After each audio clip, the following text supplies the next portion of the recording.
She said it without raising her voice. That was the part that stayed with him. If she had screamed it, if she had thrown something across the room or stormed out and slammed the door hard enough to shake the walls, Owen Carter could have handled it. He had a system for drama. He knew how to wait it out, how to give a woman space until she cooled down, how to come back with a calm face and a steady voice and make the whole thing seem smaller than it was. He had done it before. He was good at it. But Nadia Cole did not scream.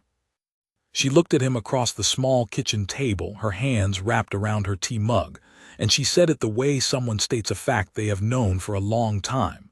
Quietly, clearly, without a single crack in her voice. "I won't marry a man like you." Then she set her mug down, stood up, picked up her bag from the back of the chair, and walked out of his apartment. The door clicked shut. That click was louder than any slam he had ever heard. Owen sat at the table for a long time after that. The tea she had left behind went cold. The chair across from him was empty. Outside, the city made its usual noise, cars, voices, someone laughing 2 floors up, and none of it touched him, because he was still sitting inside that sentence, turning it over and over in his hands like a stone he could not put down. He had not seen it coming. That was the honest truth. And it was the part that humiliated him most when he thought about it later. He had walked into that evening completely sure of himself. He had bought a small ring, nothing over the top, just something clean and simple that he thought she would like, and he had planned to propose the way he did most things, casually, with a kind of easy confidence that usually worked in his favor. He was not a man who made big, dramatic gestures. He considered that a quality. He thought of himself as someone who kept things real. He was 29 years old. He had a good job in a logistics company where he had been promoted twice in 3 years. He had his own apartment in a decent part of the city. He was not a man who lost his temper easily. He was liked by almost everyone who met him. His friends trusted him. His coworkers respected him. His mother called him a good boy, and he had never once questioned whether that was accurate. He and Nadia had been together for 11 months. He had never doubted, not for a single day, that she was happy. Looking back, and he would spend the next several months doing nothing but looking back, he could not point to a single fight they had, not one real argument. He thought this meant they were compatible. He thought the absence of conflict was evidence that things were good. He did not ask himself why she never argued with him. He did not ask himself what it meant that she always went quiet when he talked over her, or changed the subject when he dismissed something she said, or stopped mid-sentence when he picked up his phone during a conversation. He noticed none of these things. Or rather, he noticed them and did not file them as information worth keeping. Owen Carter grew up in a house where the rules were never spoken out loud, but they were always there. His father, a large and confident man named Gerald Carter, ran the household the way he ran his hardware store, with efficiency and a clear understanding of who the manager was. Gerald was not a cruel man. He did not shout often. He did not belittle his wife in front of guests. But he made decisions without asking anyone, and when his wife, Pauline, had a different opinion, she had learned over the years to express it quietly, briefly, and only when Gerald was in a good mood. Most of the time, she did not express it at all. This was simply how things were in the Carter house. Owen watched it for 18 years before he left for university, and in all that time it never once occurred to him that anything was wrong. His mother seemed fine. His father seemed fine. The house ran smoothly. There was food on the table and order in the rooms and no ugly scenes that left everyone shaken. By every measure he had been given, it was a functional, normal home.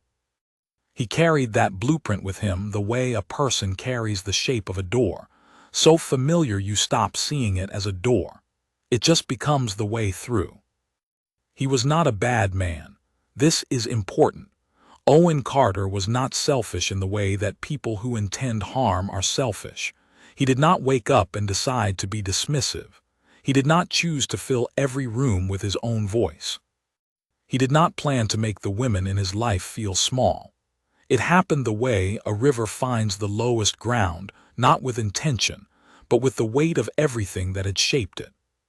He had a group of friends he had known since school, 4 men who met every other Friday at a bar near the train station.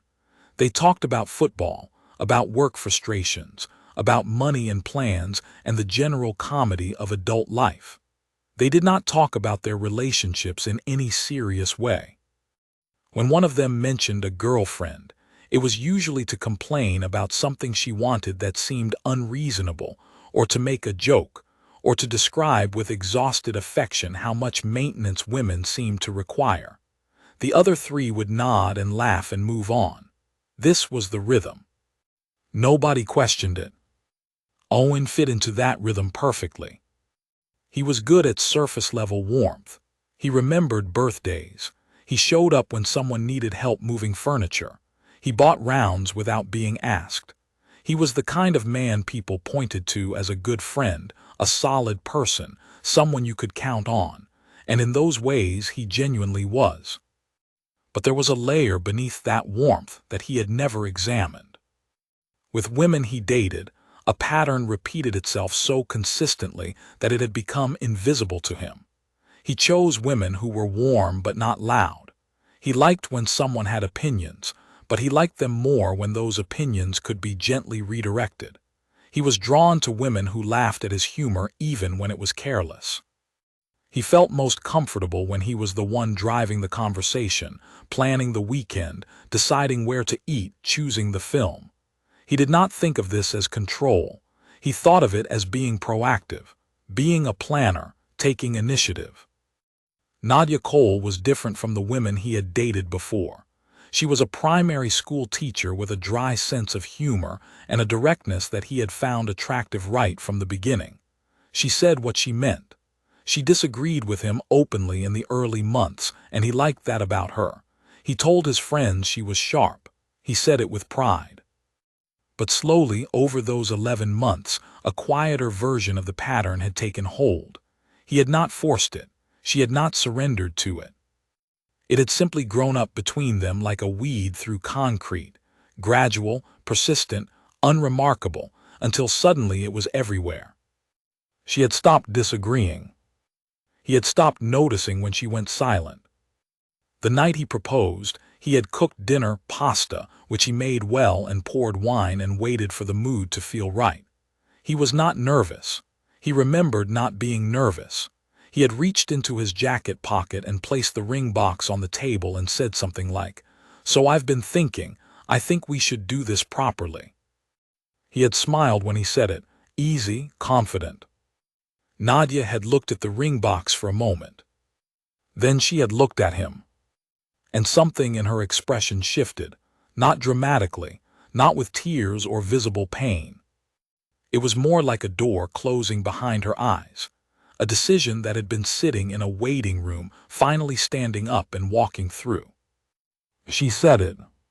He still could not fully explain what happened inside him in the seconds after. It was not grief at first. It was not even hurt. It was something more like the disorientation of a person who steps off a curb that turns out to be higher than it looked, a physical lurch, an unexpected drop, the sudden realization that the ground was not where he thought it was. He said nothing. She did not wait for him to find words. She picked up her bag, she left. He sat at that table until the city outside went quiet, and the streetlights pressed orange squares through the window onto the floor. He sat with the ring box still open, with her cold tea, with the clean plates from a meal they had eaten together without any sign, at least on his part, that this was coming. He turned the word over and over. Not "I won't marry you. I won't marry a man like you. Like you." A category, a type. She wasn't saying he had done one specific thing wrong. She was saying she had looked at him long enough to recognize a shape, and the shape was something she had already decided she would not spend her life inside. He did not cry that night. He cleaned up the kitchen instead. He washed the dishes and put them away and wiped down the counters and stood in the middle of the clean kitchen for a while with the dish towel in his hands, not sure what to do next. Then he went to bed. He lay in the dark and told himself she was wrong. But the word "like" would not stop glowing in the dark above him. Like you. He had no idea yet what it meant. He had no idea that it would take him years to understand it fully, or that understanding it would cost him things he did not yet know he was willing to give up. He did not know that the version of himself he was most comfortable being would have to be taken apart piece by piece in small, unglamorous, mostly invisible moments that nobody would applaud. He did not know any of that yet. He only knew the word. Like you. It sat in his chest like something lodged. He would carry it there for a long time before he understood what it was trying to teach him. She had not blocked his number. He found this out 2 days later when he sent a message asking if they could talk. She replied in 4 words, "I think we're done," nothing else. No explanation, no opening for negotiation, no invitation to argue. He stared at those 4 words for a long time. He typed 3 different responses and deleted all of them. He put his phone face down on his desk and went back to work, and for the rest of that day he functioned perfectly well, answered emails, attended a meeting, reviewed a shipment report, and inside the whole time something was turning very slowly, like a wheel that had been knocked off its axis and could not find its way back to spinning straight. He called his friend Callum that evening. Callum was the one in the group who was most reliably available for this kind of conversation, which was not saying much. None of them were particularly practiced at it, but Callum would at least listen without immediately steering toward football. Owen told him what happened. Callum said, "That's rough, mate. She sounds like she had her mind made up." Owen said, "Yeah." "You'll be fine," Callum said. "She wasn't right for you anyway, too intense." Owen said, "Yeah," again and changed the subject. But he sat with that word intense after he hung up. He turned it around. Was that what Nadia was? He did not think so. Intense was not the word he would use. What she had been in those 11 months was present, paying attention. And what he had done with that attention, he was beginning to understand, was take it for granted so completely that he had never once asked himself what it cost her. He did not sleep well that week. He went to work. He ate. He met his friends on Friday and said nothing about how he was actually feeling, because that was not how Friday nights worked. He smiled when things were funny. He complained about a problem with a supplier that was genuinely irritating. He drank 2 pints and drove home and sat in his parked car outside his building for 10 minutes before he went in. He was fine. He kept telling himself he was fine. The ring sat in its box in the drawer of his bedside table. He should have returned it. He did not return it. He could not have explained why. He just left it there, in the dark of the drawer, like a question he had not yet figured out how to answer. 3 weeks after Nadia left, Owen went home to visit his parents for the weekend. He had not planned the visit with any particular intention. He just needed to be somewhere that felt familiar. His mother made his favorite meal. His father sat in his usual chair. The house smelled the same as it always had, something like wood polish and toast, and the specific quiet of a home that has been the same for 30 years. Saturday evening, after dinner, Owen sat in the living room with his father, watching a match neither of them was especially invested in. His mother was in the kitchen. Owen could hear the sounds: dishes, water running, the low scrape of a pot being moved on the stove. He heard those sounds, and for the first time in his life, they did not fade into the background. He heard them as information. His father was comfortable in his chair. The match murmured along. 20 minutes passed. The kitchen sounds continued. It occurred to Owen, sitting there, that his father had not once looked toward the kitchen, had not offered, had not moved. Had never moved. Owen set down his drink. He got up. He walked into the kitchen. His mother was at the sink, washing a pan that was too big for the dishwasher. She looked up when he came in. The expression on her face stopped him, not because it was sad, but because it was startled. Not startled by his presence, exactly. Startled by the fact that he had come at all. "Everything all right?" she asked. "Can I help?" he said. She stared at him for a moment the way a person stares at something that doesn't quite fit the familiar picture. Then she smiled, small and a little uncertain, and handed him a dish towel. He dried the pan. He dried the glasses. He put them away in the right places because he had grown up in this kitchen, and he knew where everything went, even though he could not remember the last time he had put anything away here. His mother did not make a big thing of it. Neither did he. But when he went back to the living room, something had shifted in the air of him, something small but structural. The way a crack runs through a wall, invisible at first, then suddenly impossible to unsee. He looked at his father, easy in his chair. He thought of Nadia's face across the kitchen table. "Like you." He was beginning to understand. She had been a teacher. She spent her days with 7-year-olds, which, she once told him, had made her very good at recognizing when someone was not listening. She had said it lightly, with a smile, during a dinner early in their relationship. He had laughed. He had moved on. He had not understood that she was telling him something. He understood it now. He drove home from his parents' house on Sunday afternoon, with the window down and the radio off. He drove through familiar roads that looked strange in the way that everything looks strange when you are seeing yourself clearly for the first time, and do not entirely like what you see. He was not a villain in his own story. He had not done dramatic, obvious harm. He had not shouted. He had not been cruel. He had been, by any casual measurement, a perfectly reasonable man. But reasonable is not the same as present, and present is not the same as equal. And equal, he was slowly coming to understand, was the only thing that actually lasts. He had been built by the blueprint his father's house gave him. He had carried it out into the world, and set it down in every relationship, without ever once reading the plans. Nadia Cole had read them. She had folded them up, set them down, and walked out. And somewhere between that empty kitchen table and his mother's startled face in the doorway, Owen Carter had begun, slowly, without ceremony, without any witnesses, to pick up a pen. She did not know it yet. She would probably never know. But a man who had never questioned himself had started asking questions. And that, small and unglamorous and invisible as it was where everything began to change. The call came on a Tuesday. Not from Nadia. He had stopped waiting for that call weeks ago.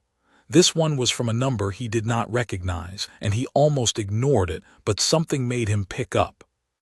It was his sister, Claire, calling from a new phone. "Mum fell," she said. "She's fine, she didn't break anything, but Dad was right there, Owen.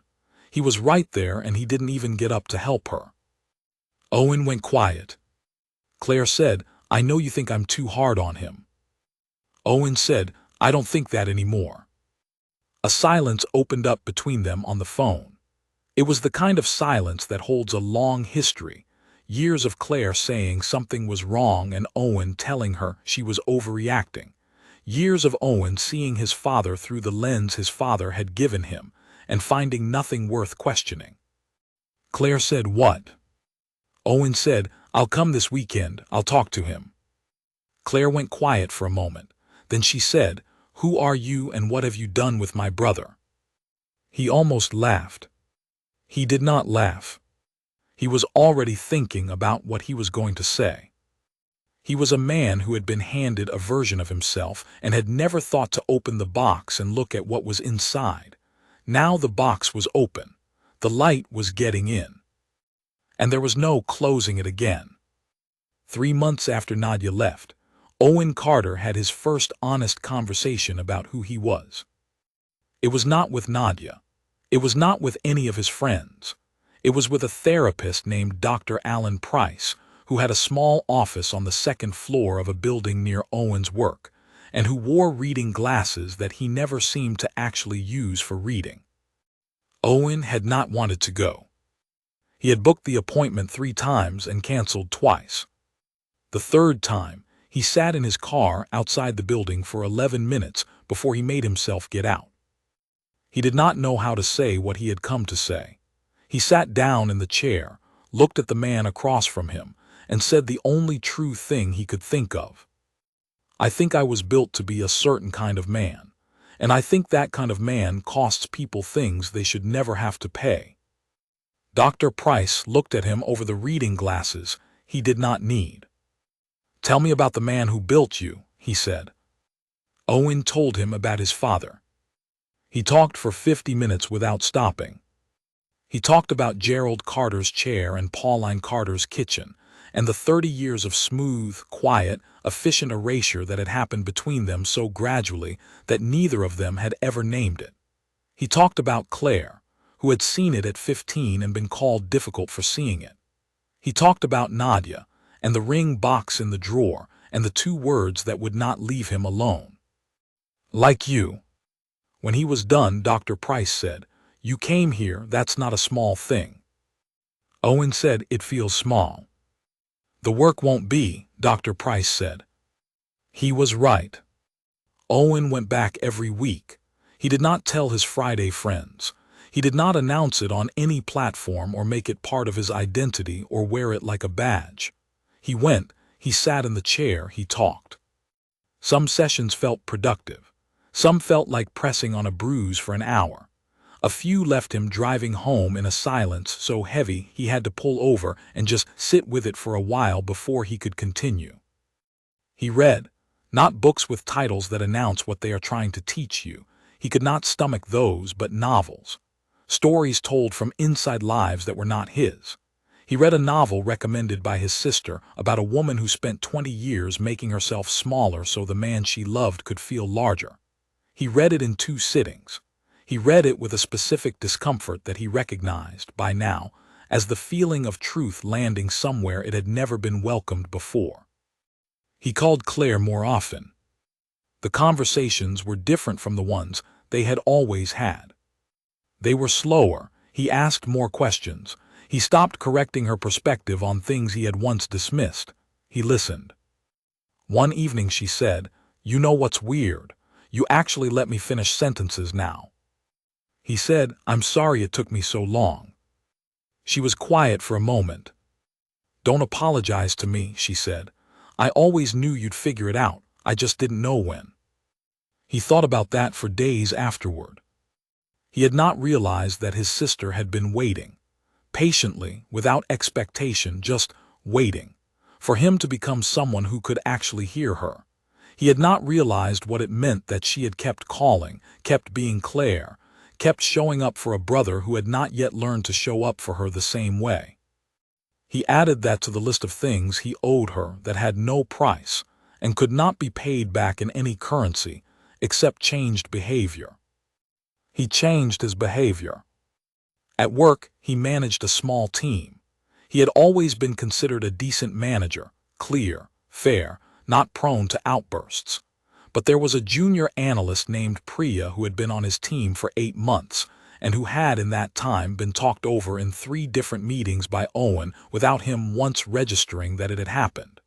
He reviewed his memory of those meetings and felt the discomfort settle in. He did not make an announcement. He did not call Priya into his office to explain himself, which would have made it about him. He simply started paying different attention. When Priya spoke in meetings, he listened. When someone else talked over her, he said, "Hold on, I want to hear the rest of that point." He noticed when her ideas were good and said so clearly, not in private but in the room where they had been dismissed. Priya said nothing about it directly. But 3 months later, she submitted a proposal for a process improvement that ended up saving the team 6 hours of work a week. She had not submitted proposals before. Owen filed that fact carefully, the way you file something you want to keep. There was a Friday night. This was about 5 months after Nadia had walked out, when Owen was sitting in the bar with his usual group, and Callum started a story about his girlfriend, Meg. It was the usual kind of story. She had made a fuss about something. It was unnecessary. Callum had been perfectly rational, and she had been emotional about it. And the implication was that the whole thing was a small comedy they could all enjoy together. The other two laughed. Owen looked at his glass. He thought about Meg, who he had met several times. Meg was smart and direct and worked in local government doing something complicated with housing policy. He thought about how Meg had once, at a dinner, started to explain something about a case she found interesting, and Callum had said, "Here she goes," in the fond dismissive tone that passes for affection in certain circles, and the table had chuckled, and Meg had smiled, and the explanation had not been finished. He thought about Pauline Carter, refilling a glass 4 times, while Gerald Carter watched the television. Owen said, "What did Meg actually say, about the thing you were disagreeing about?" Callum looked at him. "Why," he said. "I'm just curious," Owen said. "What was her actual point?" Callum looked uncertain for a moment. The other two were watching now. "She said I dismiss her when I'm tired," Callum said. A silence followed. Owen said, "Do you?" Callum stared at him. Then he said slowly, "You're different lately, you know that." Owen nodded. "Yeah," he said, "I know." He picked up his glass. He did not apologize for the question.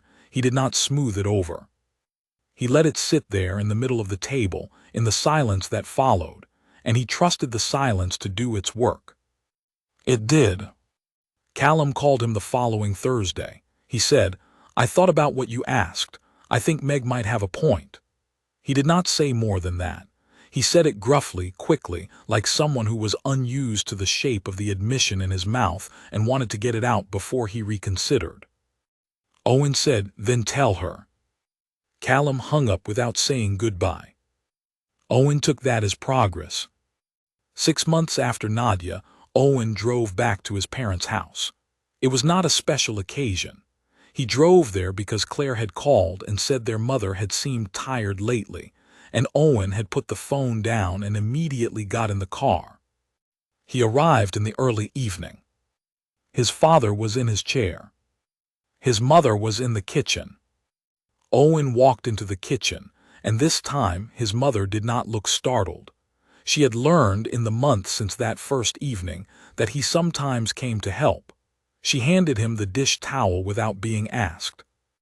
They worked side by side in the kitchen, and his mother talked about the neighbor whose garden had gotten out of hand, about a book she was reading, about Claire's new job.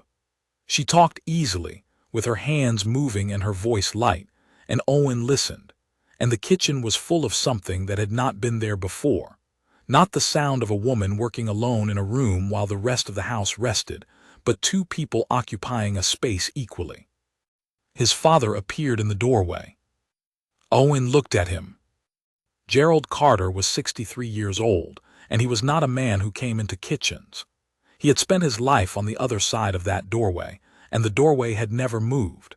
But he stood there now, and something in Owen's face, or perhaps something in Pauline's voice, loose and easy in a way it was not usually loose and easy when Gerald was in the room, made him stay. He reached out and picked up a dish towel from the counter. Pauline Carter looked at her husband holding a dish towel. She did not say a word. She turned back to the sink. Gerald moved to stand beside her. Owen watched for one moment. Then he quietly put the glass he was holding away in the correct cupboard, folded his own towel over the oven rail, and walked back to the living room. He gave them the kitchen. Some things do not need a witness. Some things need the room cleared so they can happen at all. He sat in the living room and listened to the sounds, water, the clink of glasses, the low, unfamiliar murmur of his parents talking while they did something together. And he felt something settle in his chest that had no name he could find. But that felt like a door being opened somewhere at the back of a house that had been shut for a very long time. He did not contact Nadia. He thought about it more than once. He thought about what it would mean not to win her back. He had stopped thinking about it in those terms a long time ago, but just to say, "You were right and I was listening," and it changed something. He did not send that message. Not because he did not mean it. He meant it entirely, but because saying it would have been for him. It would have made her responsible for carrying the weight of his growth, which was not a weight she had agreed to carry. She had made her decision. She had left him with a sentence that told him exactly enough. She did not owe him the resolution to a story she had already stepped out of. He kept the ring box in the drawer until one morning he opened the drawer for something else entirely and saw it there and thought, "Not this drawer anymore." He moved it to a shoebox on the shelf in his wardrobe. Not thrown out, not returned, just moved somewhere that was not the first thing he saw every night before he went to sleep. It was, he thought, a reasonable summary of where he was, not done with the past but no longer sleeping next to it. Owen Carter met a woman named Laura at a work conference the following autumn. She was a supply chain consultant from a different company. She had a sharp mind and no interest in pretending otherwise. She argued with two people at the conference dinner and was entirely right both times. He told her so afterward at the bar, and she looked at him with the kind of look that is deciding whether to trust something. "Most men say that to agree with you," she said. "I know," he said. "I'm not most men," he paused. "I'm working on it anyway." She had looked at him carefully then, not dismissively, not skeptically, just with the full, unhurried attention of a woman who had learned to tell the difference between a performance and a person. She said, "That's an interesting thing to say." He said, "It's an honest one." They talked until the bar closed. They were not in the same city, but they had email and they had time, and Owen Carter was, for the first time in his adult life, in no hurry. He was not approaching this with the old confidence, the easy sureness, the assumption that he knew how a relationship should run because he had watched one for 18 years. He was approaching it the way he had learned to approach the kitchen, the therapy chair, his sister's phone calls. With his hands open. With his mouth less ready to fill the silence. With the genuine, careful attention of a man who had been told exactly what he was and had decided, not loudly, not dramatically, not for an audience, that he would rather become something else.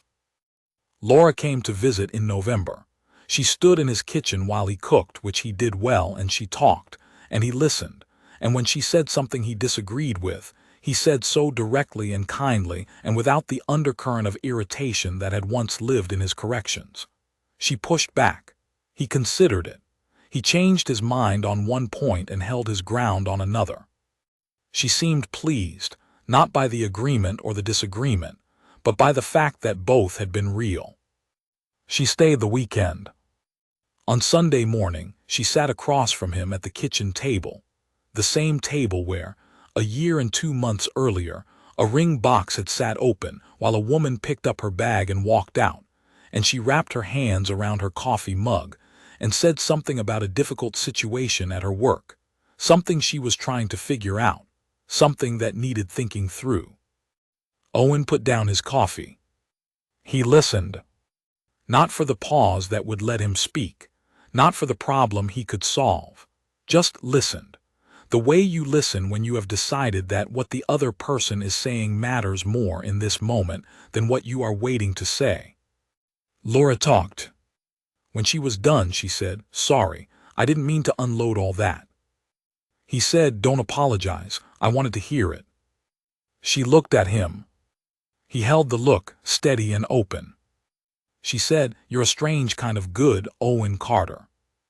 He was not sure he deserved that yet. He was not sure he had done enough, changed enough, understood enough. The work was ongoing. The sessions with Dr. Price were ongoing. The calls with Claire were ongoing. The daily practice of choosing differently in meetings, in conversations, at dinner tables where someone else deserved to take up space, all of it was ongoing, probably forever. But Laura had said it, and it sat in the room between them, and he did not deflect it or argue with it or immediately qualify it out of existence. He let it land. He said, "I'm working on it." She smiled. She reached across the table and covered his hand with hers. Outside, November was doing what November does. Inside the kitchen, two people sat together without anyone filling the silence unnecessarily, without anyone needing to be louder than they were, without anyone disappearing into the background of someone else's ease. It was a small, quiet thing. It was the thing he had been building toward for an entire year without knowing, at the start, what he was building. Nadia Cole never found out. She had gone on with her life. She had always been going on with her life, even when she was with him, which was something he understood now in a way he had not understood then. She did not know about the kitchen, or the therapy chair, or the Friday night question that had landed in the middle of a table and stayed there. She did not know about Claire's surprise, or Priya's proposal, or his father picking up a dish towel in a kitchen he had never worked in. She did not need to know. She had done her part. She had looked at a man who had never been asked to look at himself, and she had told him the truth in the quietest, most certain voice he had ever heard, and then she had walked away and let the sentence do its work. Some people leave and take everything with them. Nadia left, and left him with the only thing that ever mattered. A question. Like you. He had spent 1.5 years inside that question. He had taken it apart and looked at every piece. He had not liked all of what he found, but he had not looked away from it either. He had sat with it in the therapist's office and on the motorway and in his sister's pauses, and in the startled face of his mother being offered help for the first time and in the sound of his father, finally, in the kitchen. He had carried the question until it stopped being a wound and started being a compass. He was not a finished man. No one is a finished man. But he was a different one than he had been on the evening. He placed a ring box on a table and waited with the easy confidence of someone who had never been told no, and who was about to learn what a door clicking shut can sound like when it means something permanent. Nadia Cole had walked out and changed his life. She had done it without a second look. She had done it without raising her voice. She had done it in 7 words.